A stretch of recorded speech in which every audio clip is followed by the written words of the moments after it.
One reasons of why startup fails is also stem from hiring the wrong people. Well, the significant negative impacts of hiring the wrong people, okay, or wrong person or wrong employees can be very, very bad for an organization that can even potentially leads to a fatal consequences such as closing down of the company when your performance is not well, and overall the whole entire success could probably be delayed.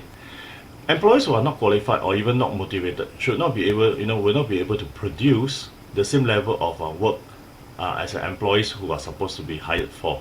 So just imagine if you were to hire someone that is supposed to do marketing for you, digital marketing, and he or she will probably just came in and say, okay, I have lots of experience, my resume, my CV shows everything. But when you put him or her down and then start running it, okay, if he or she is actually looking at you to handhold and then to even kick start the whole entire thing, then it may actually spell some problems. Why? Because when you going through the few rounds of interviews, you may have already thought that he or she can actually perform, or even you even run the test with them and they perform. But what happens if you hired and then only to realize that there's actually no fitting?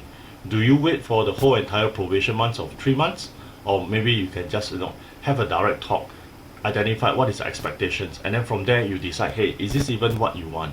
Because hiring the wrong persons, okay, may not only just be the new person that you hired itself, but can actually create a spiral effects to others.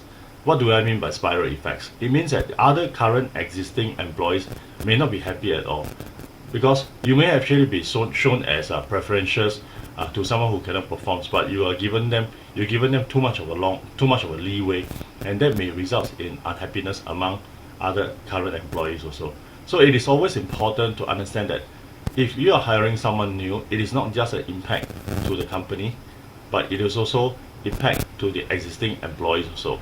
So there must be a level of fairness that you need to impose on everybody. So if you identify that a new employees is actually not up to mark, it is important to give the opportunity, but yet at the same time be firm to talk about it.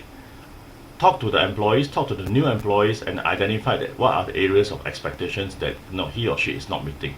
And from there, if you find that, hey, if she is still not the good fit for your company culture, then maybe it can actually create a negative and unproductive work environment, because this will also result in decreased morale and even increased stress for even everybody.